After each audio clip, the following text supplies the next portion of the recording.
Lovely. Yeah, just to tap on that, I guess in Singapore they call it new water, and in California I've heard they call it toilet to tap, right?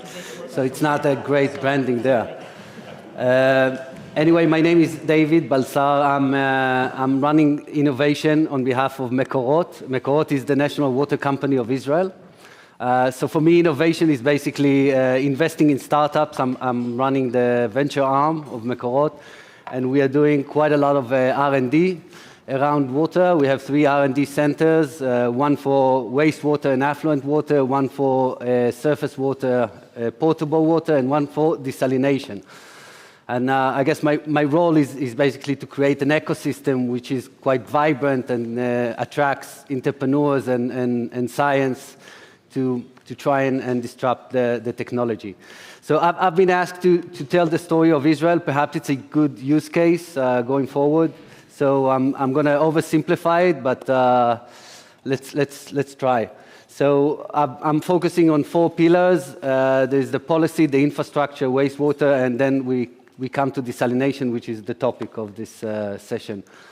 So we touched it a bit. The public policy, the legal framework that we have in place in Israel is basically the fundamentals are around 2 laws, as I've mentioned. There's the water law that states that all water belongs to the public, so there's no private ownership. And the second law is the measurement law, that everything needs to be measured.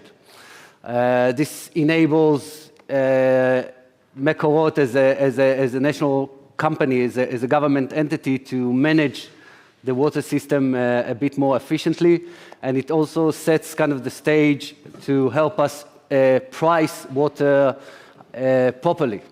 Because when you price water properly, you have the resources and the money to actually invest in water, invest in infrastructure. You know, it's heavy engineering, heavy infrastructure in water. There's a lot of pipes. We have 13,000 kilometers of pipe. There's stations.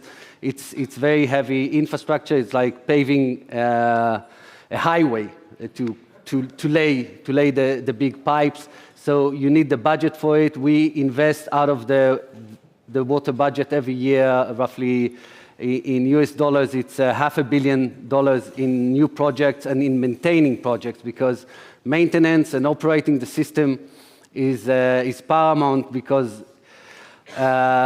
we have a low, what we call non-revenue water or leakage rate. We have roughly around 3%, in our system, which is crucial, because if you invest so much in water, in transporting the water, in desalination, which is very energy intensive, it is very costly. And then when you lose it along the way, it's a total waste. So I guess in Europe, it averages around 30% water loss. I've read that in Chicago recently, they measured in the city of Chicago like 80% water loss. So those numbers are completely unacceptable to sustain a business model that can facilitate us in the future.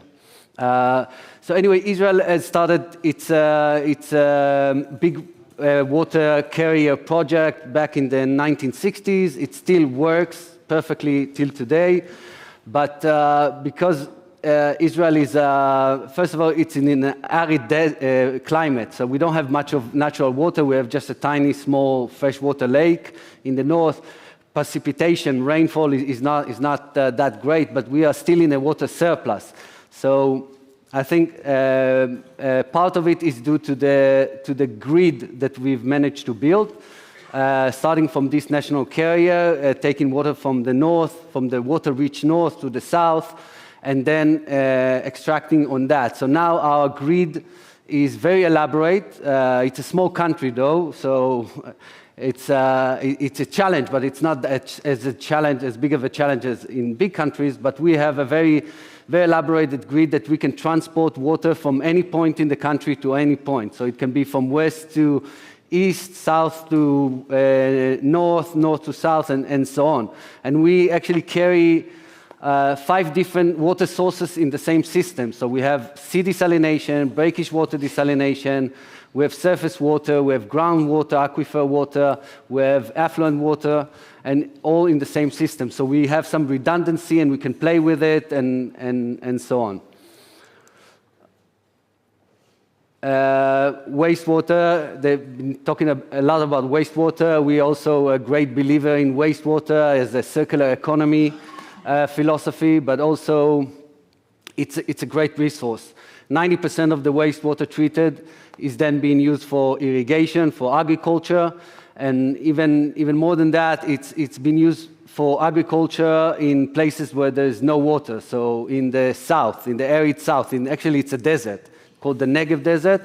We transport this affluent water, or we call it reclaimed water, because it's been treated to very high quality, because the last stage of the treatment is actually injecting the water, the effluents, back to the aquifer. So we actually use the soil as a natural filter. It kind of gains back the minerals and nutrients, and it stays in the aquifer for a few months. Then we pump it, and then we send it to the south. It's actually high-quality water and actually quite cheap water compared to other sources. So the agriculture sector likes it. Naturally, there is an integration. There needs to be some synergy. They need to adjust the crops to the type of water, so mainly high salinity crops, I don't know, tomatoes, peppers, dates, and so on.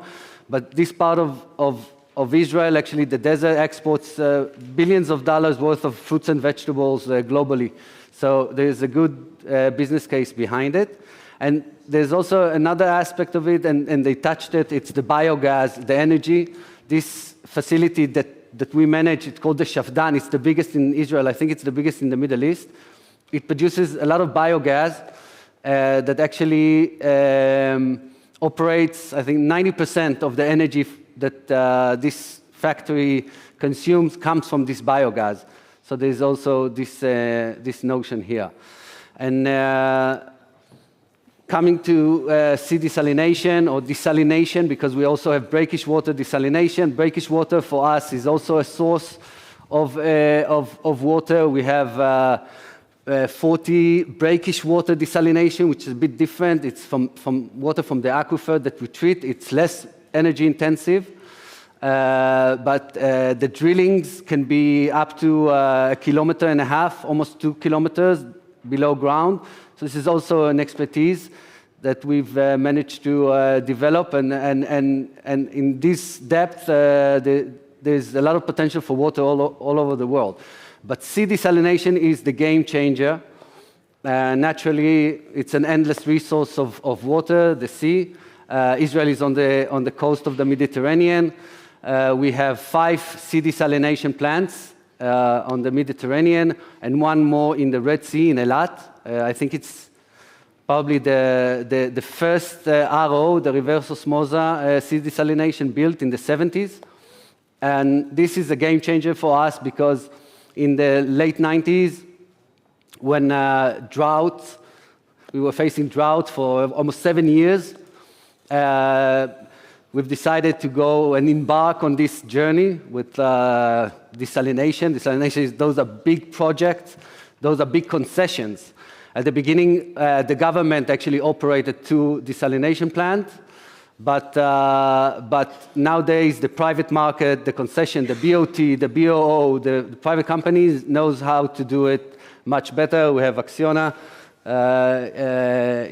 and they can talk about it, but basically it's all a matter of how you reduce energy price, how much cent per liter cube water is enabling the system, and in 20 years, I think the price dropped dramatically. I think now the newest desalination plant that we have, I think it's roughly around 51, 53 dollar cent per liter cube, which I think was like almost $2 10 years ago or 15 years ago. So this is also very critical, and it's now affordable. Naturally, there's the disadvantages here, mainly the energy. Yeah, the cost of energy is high, very energy intensive. Then the transportation, from the coastline, inland, lots of heavy pumps, lots of energy again. There's the brine. The brine is an issue, as said here. On the coast, okay, maybe it's not that big of an issue, but I trust it is. But inland, when you do brackish water desalination, then you don't have you don't have a proper solution for the brine. We transmit it 30 kilometers on a dedicated pipe, actually, and discharge it at sea. So brine. And when I've heard that perhaps it can be for construction, that can be very, very innovative, actually. So this is our sea desalination. We're building two more plants, actually. It accounts for, on average, 50% of our drinking water in Israel comes from sea desalination. In Tel Aviv, it can be 100%. And this actually enabled us to be in a water surplus. We also export water to our neighbors, and definitely sea desalination is news. It's disruptive, and it's a game changer. Thank you.